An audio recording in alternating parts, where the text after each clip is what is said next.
Hello, and welcome to the Tray Station.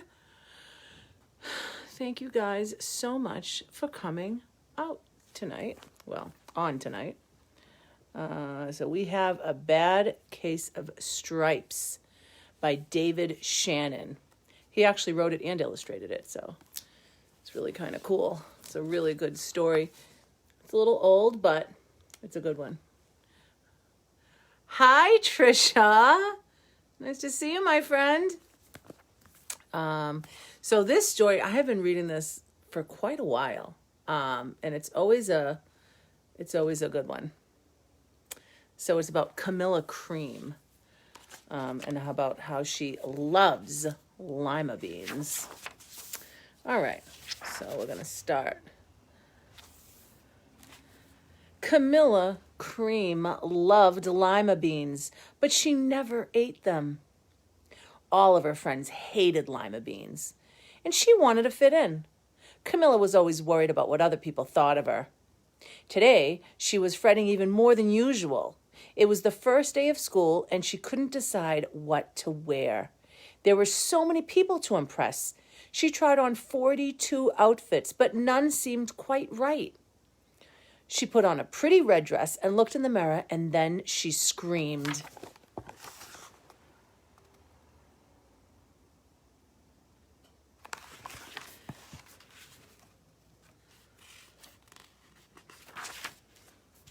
Her mother ran into the room, and she screamed too. "Oh, my heavens," she cried. "You're completely covered with stripes." This was certainly true. Camilla was striped from head to toe. She looked like a rainbow. Mrs. Cream felt Camilla's forehead. "Do you feel all right?" she asked. "I feel fine," Camilla answered. "But just look at me." "You get back into bed this instant," her mother ordered. "You're not going to school today." Camilla was relieved. She didn't want to miss the first day of school, but she was afraid of what the other kids would say, and she had no idea what to wear with those crazy stripes.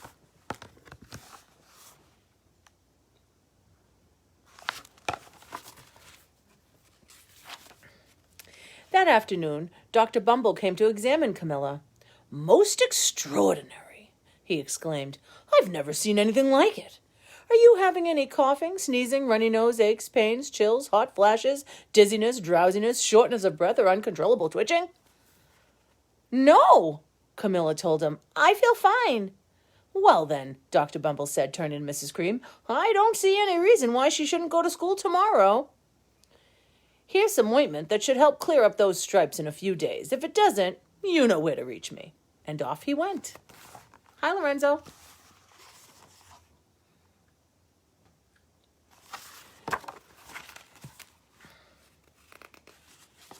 Hi, Skyla and Deshawn and Rhea and Daisy. Oh, thanks for joining. The next day was a disaster. Everyone at school laughed at Camilla. They called her Camilla Crayon and Night of the Living Lollipop.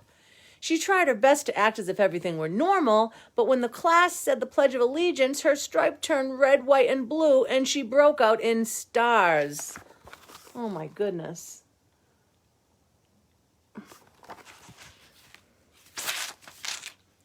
The other kids thought this was great. One kid yelled out, "Let's see some purple polka dots." Sure enough, Camilla turned all purple polka dotty. Someone else shouted, "Checkerboard!" And a pattern of squares covered her skin. Soon everyone was calling out different shapes and colors, and poor Camilla was changing faster than you can change channels on a TV. Thank you, Lorenzo. Imagine if you changed every day like that. That'd be crazy. That night, Mr. Harms, the school principal, called. "I'm sorry, Mrs. Cream," she said. "I'm going to have to ask you to keep Camilla home from school. She's just too much of a distraction, and I've been getting calls from all the other parents. They're afraid those stripes might be contagious." Camilla was so embarrassed. She couldn't believe that 2 days ago everyone liked her. Now nobody wanted to be in the same room with her. Her father tried to make her feel better. "Is there anything I can get you, sweetheart?" he asked. "No, thank you," sighed Camilla. What she really wanted was a nice plate of lima beans. But she had been laughed at enough for one day.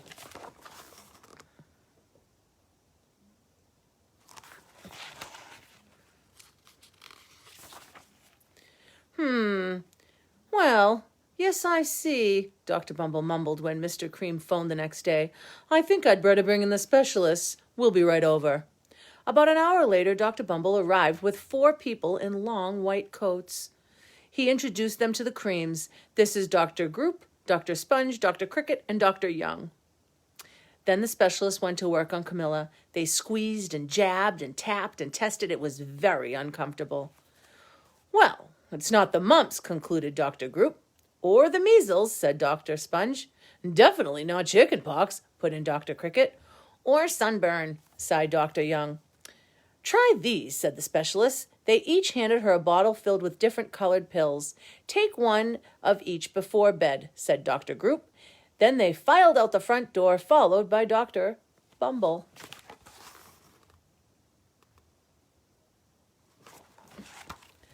Make sure that you guys say something so I know you're there. I know Lorenzo's here and Skyla's here and Trisha's here, but I'm not sure who else. So when I'm reading, if you pop in, I don't see you. So make sure you say hi so I can give you a shout out.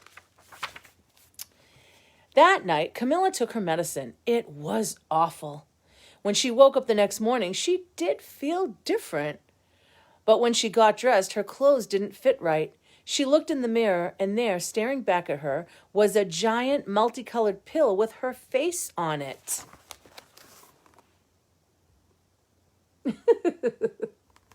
Isn't that silly? Dr. Bumble rushed over as soon as Mrs. Cream called. But this time, instead of the specialists, he brought the experts. Dr. Gord and Mr. Mellon were the finest scientific minds in the land. Once again, Camilla was poked and prodded, looked at and listened to. The experts wrote down lots of numbers. Then they huddled together and whispered. Dr. Gord finally spoke. It might be a virus, he announced with authority. Suddenly, fuzzy little virus balls appeared all over Camilla. Or possibly some form of bacteria, said Mr. Mellon. Out popped squiggly little bacteria tails. Or it could be a fungus, added Dr. Gord. Instantly, Camilla was covered with different colored fungus blotches. The experts looked at Camilla and then at each other. We need to go over these numbers again back at the lab, Dr. Gord explained. We'll call you when we know something, but the experts didn't have a clue, much less a cure.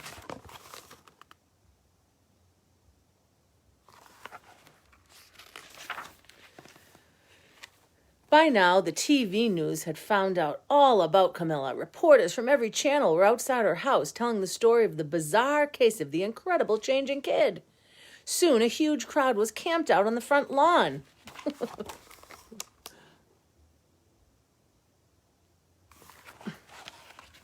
Reporters. The Creams were swamped with all kinds of remedies from psychologists, allergists, herbalists, nutritionists, psychics, and an old medicine man, a guru, and even a veterinarian. Each so-called cure only added to poor Camilla's strange appearance until it was so hard to even recognize her. She sprouted roots and berries and crystals and feathers and a long furry tail. But nothing worked. Oh, goodness. That's Camilla. Poor Camilla. Isn't that awful?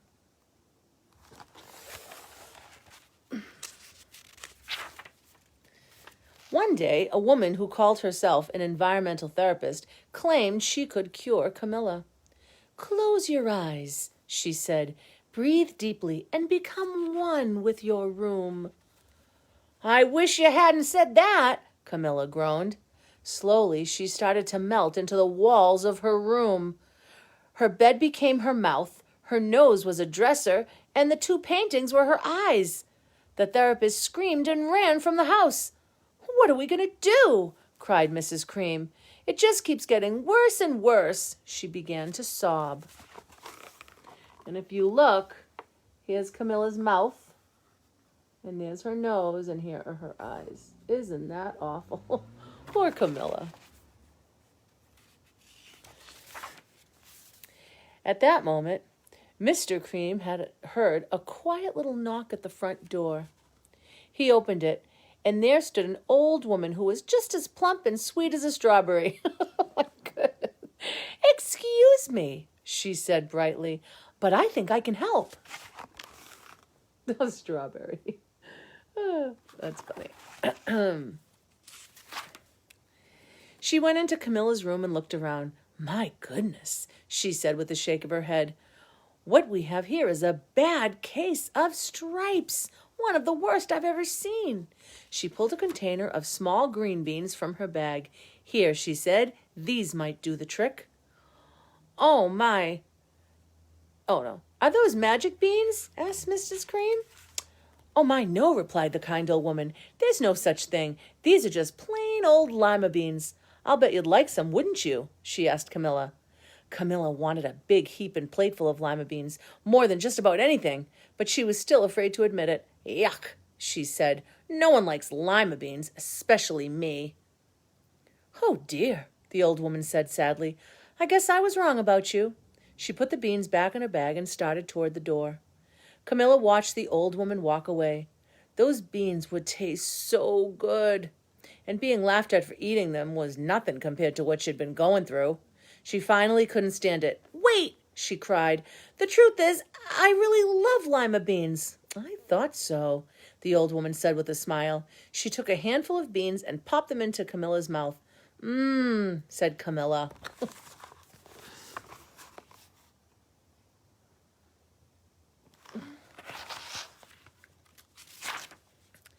Suddenly, the branches, feathers, and squiggly tails began to disappear.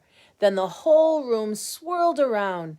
When it stopped, there stood Camilla, and everything was back to normal. "I'm cured!" she shouted. "Yes," said the old woman. "I knew the real you was in there somewhere." She patted Camilla on the head, and then she went outside and vanished into the crowd.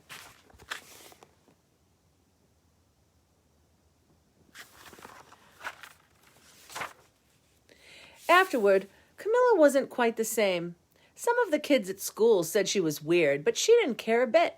She ate all the lima beans she wanted, and she never had even a touch of stripes again.